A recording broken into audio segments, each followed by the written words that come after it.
السلام علیکم ورحمۃ اللہ وبرکاتہ۔ الحمد للہ وکفا والصلاة والسلام علی من لا نبی بعد اما بعد فاعوذ باللہ من الشیطان الرجیم بسم اللہ الرحمن الرحیم۔ یا ایہا الذین آمنوا ان جاءکم فاسق بنبأ فتبینوا ان تصیبوا قوما بجہالہ فتصبحوا علی ما فعلتم نادمین۔ وقال سبحانہ وتعالی ان الذين يرمون المحصنات الغافلات المؤمنات لعنوا في الدنيا والآخرة ولهم عذاب علیم۔ کل رات سے سوشل میڈیا پر جو بہت زیادہ ہنگامہ ہوا ہے وہ ہے عمران خان اور بشریٰ بی بی کے نکاح کا مسئلہ، اور اس پر عدالت کا جو فیصلہ ہے اس حوالے سے ہمیں بھی مختلف سوالات موصول ہوئے ہیں، ای میل آئی ہیں دوست احباب کی، تو ہم نے کہا چلیں ہم بھی اپنا نقطہ نظر بیان کر دیتے ہیں۔ پہلے نمبر پر آپ یہ ذہن میں رکھیں کہ ہمارا کسی بھی سیاسی جماعت سے کوئی تعلق نہیں ہے، یہ چونکہ ایک شرعی اور دینی مسئلہ ہے اور دین کے طالب علم ہونے کی حیثیت سے ہماری ذمہ داری ہے کہ لوگوں کی صحیح طریقے سے رہنمائی کی جائے۔ یہ جو مسئلہ اٹھا ہے یا آیا ہے، اگر آپ دیکھتے ہیں اس حوالے سے کچھ پرانی ویڈیوز، کچھ ایویڈنس 2018 کے، تو اس میں جو بشریٰ بی بی ہیں بیگم عمران خان صاحب کی، ان کے جو شوہر اول ہیں، پہلے شوہر خاور مانیکا، ان کے ویڈیو بیان موجود ہیں، اور وہ قسم اٹھا کے کہتے ہیں کہ میں اللہ کو حاضر ناظر جان کر کہتا ہوں کہ میری بیوی پاک دامن ہے اور میری بیوی جتنا کو پاک ہے ہی نہیں، اور اس نے عدت گزار کے پھر نکاح کیا ہے۔ یہ اس کا پہلا بیان موجود ہے۔ اسی طرح جو مفتی سعید صاحب ہیں، جن کو جج صاحب نے بھی ابھی سنا، تو ان کا پہلے والا بھی بیان موجود ہے۔ مفتی سعید صاحب نے خود فرمایا کہ میں نے پوری جانچ پڑتال کی، اور جب عورت کہہ رہی ہے کہ میری عدت پوری ہو چکی ہے تو اس معاملے میں عورت کا معاملہ جو ہے وہیں درست مانا جائے گا۔ اسی طرح جو عورت خود عدت گزار رہی ہے، قرآن مجید میں اگر آپ پڑھتے ہیں تو قرآن مجید میں سورۃ البقرہ، اس کی سورت نمبر 2، اس کے آیت نمبر 228 میں اللہ سبحانہ و تعالی نے ارشاد فرمایا ہے وَالْمُطَلَّقَاتُ يَتَرَبَّصْنَ بِأَنفُسِهِنَّ ثَلَاثَةَ قُرُوءٍ وَلَا يَحِلُّ لَهُنَّ أَن يَكْتُمْنَ مَا خَلَقَ اللَّهُ فِي أَرْحَامِهِنَّ إِن كُنَّ يُؤْمِنَّ بِاللَّهِ وَالْيَوْمِ الْآخِرِ۔ وہ عورتیں کہ جن کے شوہر ان کو طلاق دے دیں، اور یہاں پر اس عورت کی بات ہو رہی ہے کہ جس کو شوہر نے طلاق دی اور اس کے ساتھ تعلقات قائم کیے ہیں، وہ حاملہ نہیں ہے، غیر حاملہ ہے، اور اس کے شوہر نے اس کو طلاق دی ہے۔ یہاں پر اس عورت کا عدت کا اللہ سبحانہ و تعالیٰ نے بیان کیا ہے، تو وہ اپنی عدت گزارے گی 3 حیض۔ یہاں پہ ہم جس بات کو بہتر سمجھتے ہیں، امام ابو حنیفہ رحمۃ اللہ علیہ کا موقف وہ درست ہے کہ قروء سے مراد جو ہے وہ حیض ہے، اور ہم بھی اسی کو بہتر سمجھتے ہیں۔ اور اس معاملے کے اندر سب سے زیادہ گواہی کس کی مانی جائے گی؟ اگر آپ کے پاس ایک چھوٹی سی ایپ ہو، مکتبہ اردو شاملہ مکتبہ، تو اس میں 12 تفسیریں ہیں علماء اہل حدیث کی اور دیگر بھی کچھ علماء کرام کی۔ اس کے علاوہ تبیان القرآن، مفتی غلام رسول سعیدی صاحب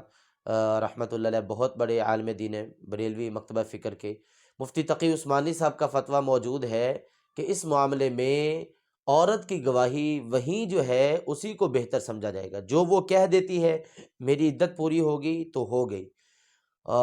مجھے حمل ہے تو ہے، تو اس معاملے کے اندر عورت کی گواہی وہیں صحیح ہے۔ اگر آپ تفسیر القرآن کو پڑھ کے دیکھتے ہیں تو انہوں نے بھی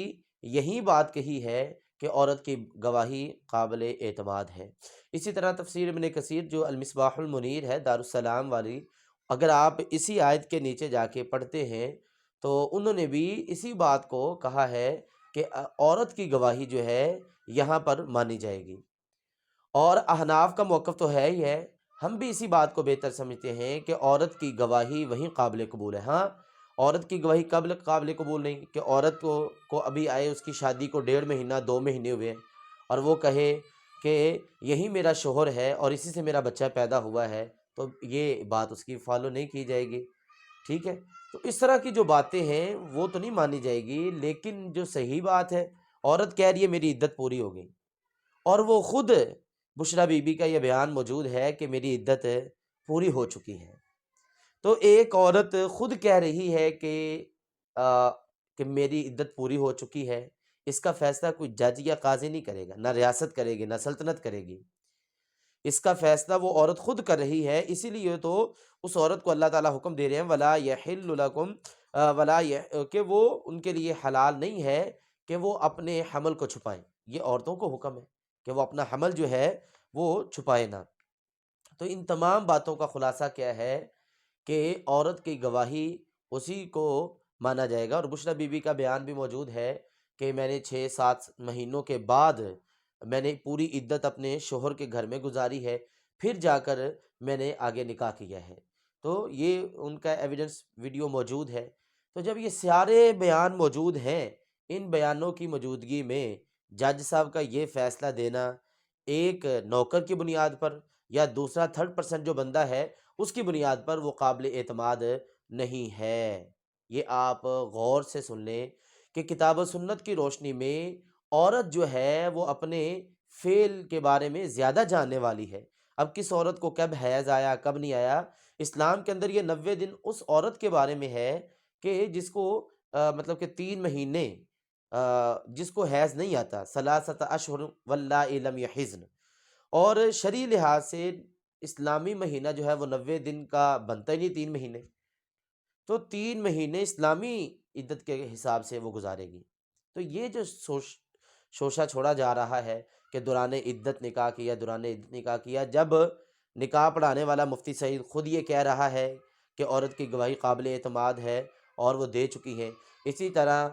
بشریٰ بی بی کا بھی بیان موجود ہے، عمران خان کا بھی بیان موجود ہے، اس کے شوہر کا بھی بیان موجود ہے کہ وہ عدت گزار چکی تھی۔ تو ان تمام گواہوں کی موجودگی میں ایک نوکر کا بیان، اس کی کوئی شرعی حیثیت نہیں، کوئی ویلیو نہیں۔ قرآن مجید میں اللہ تعالیٰ فرماتے ہیں سورۃ الحجرات میں، یا ایھا الذین آمنوا، اے ایمان والو، ان جاءکم فاسق بنبأ فتبینوا، اگر تمہارے پاس کوئی فاسق فاجر بندہ خبر لے کر آتا ہے تو دیکھو کہ وہ بات کیسی کہہ رہا ہے، کہیں بعد میں تم اس پہ ندامت اختیار نہ کرو۔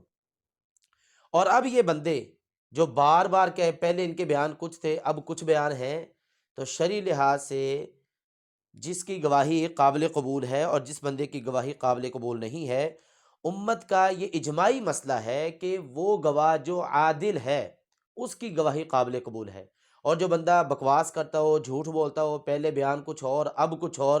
2018 کے بیان کچھ اور، اب 5-6 سال بعد اس کو یاد آ رہا ہے کہ یہ حلال تھا یا حرام تھا، اب کیس کرنا ہے، تو یہ بالکل ٹھیک نہیں ہے۔ امت کا اجماعی مسئلہ ہے ائمہ کے نزدیک کہ گواہ جو ہے اس کی گواہی کب قابل قبول ہے، جب وہ عادل ہے۔ اگر وہ عادل نہیں، جھوٹا ہے، کذاب ہے، تو اس کی گواہی قابل قبول نہیں ہوگی۔ یہ صحیح مسلم کی حدیث ہے، 1719 نمبر کی روایت ہے۔ نبی کریم صلی اللہ علیہ وسلم نے فرمایا اچھا گواہ کون سا ہے کہ جس سے گواہی طلب بھی نہیں کی جاتی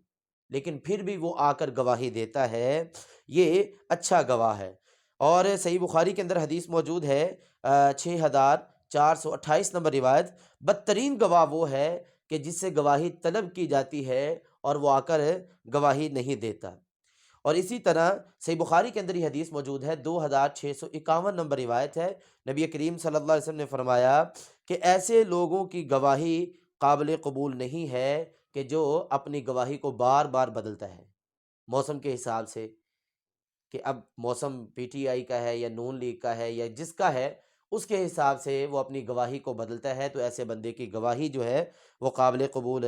نہیں ہے۔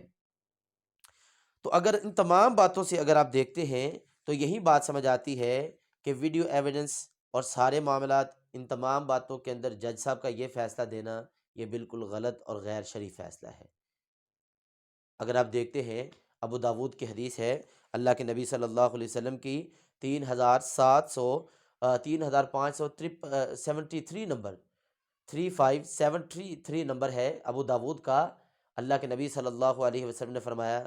قاضی اور جج جو ہیں یہ تین طرح کے ہوتے ہیں، ان میں سے ایک جج جنت میں جائے گا اور دو جج جو ہیں وہ جہنم میں جائیں گے۔ ایک جج جو جنت میں جائے گا وہ جج ہے کہ جو فیصلے کے اوپر اس کو پورا عبور ہے، دلائل اور شواہد اور قرائن کا اس کو پتہ ہے، اور اسی کے مطابق وہ عدل و انصاف کے ساتھ فیصلہ کرتا ہے، ایسا قاضی ایسا جج جنت میں جائے گا۔ اور وہ قاضی، نمبر دو پہ آپ صلی اللہ علیہ وسلم نے فرمایا وہ قاضی کہ جس بندے کو پتہ ہے کہ حق بات کیا ہے، صحیح پتہ ہے اس کو، لیکن پھر بھی فریق مخالف کے حق میں فیصلہ دے دیتا ہے، رشوت کی بنیاد پر، کسی کے دباؤ کے بنیاد پر، یا اور بھی کسی طریقے سے، تو اللہ کے نبی صلی اللہ علیہ وسلم نے فرمایا وہ اپنے علم کے مطابق جو فیصلہ نہیں دیتا وہ بندہ جہنم میں جائے گا۔ تیسرا وہ قاضی جو جہنم میں جائے گا کہ جس کے پاس علم ہی نہیں ہے، وہ لوگوں کے مسئلے صحیح بھی بتائے، سارا کچھ صحیح بھی کرے، لیکن اس کے پاس نالج نہیں، علم نہیں، تو آپ نے فرمایا جو بغیر علم کے، بغیر معاملات کے جو فیصلے جج کرتا ہے وہ بھی نبی صلی اللہ علیہ وسلم نے فرمایا جہنم میں جائے گا۔ اس لیے ہمیں چاہیے کہ ہم اپنے آپ کو جہنم سے بچائیں، اور جو سیاسی مسائل ہیں ان کو سیاسی رہنے دیں، جو شرعی دینی مسائل ہیں ان کو شرعی دینی معاملات کے اندر رہنے دیں۔ ایک باپردہ عورت کے اوپر تہمت لگانا اور الزام لگانا، قرآن پاک نے قرآن مجید میں اس کی بڑی مذمت کی گئی ہے۔ اللہ تعالیٰ فرماتے ہیں ان الذین یرمون المحصنات الغافلات المؤمنات لعنوا فی الدنیا والآخرہ۔ اللہ قرآن مجید میں اللہ فرماتے ہیں کہ بے شک وہ لوگ جو تہمت لگاتے ہیں پاک دامن عورتوں پر جو بے خبر ہیں، لعنوا فی الدنیا والآخرہ، ان کے لیے دنیا اور آخرت میں لعنت ہے۔ اس لیے اللہ تعالیٰ ہمیں عزتوں کی حفاظت کرنے کی توفیق عطا فرمائے۔ اگر آج ہم سیاسی دباؤ کے اندر آ کے کسی کے حق میں برے فیصلے کرتے ہیں یا کسی کی عزت کو اچھالتے ہیں تو یہ دن ہے بھائی، تلک الایام نداولها بین الناس، آج یہ دن ہے، کل دن کیا ہوں گے کوئی پتہ نہیں۔ اس لیے ہمیں سچ کا ساتھ دینا چاہیے، اور یہ درس غیر سیاسی ہے لیکن چونکہ یہ ایک شرعی مسئلہ تھا، ہمارا حق بنتا ہے کہ ہم لوگوں کو ان کے سوالوں کے جواب دیں۔ اللہ تعالی ہمیں عمل کی توفیق عطا فرمائے۔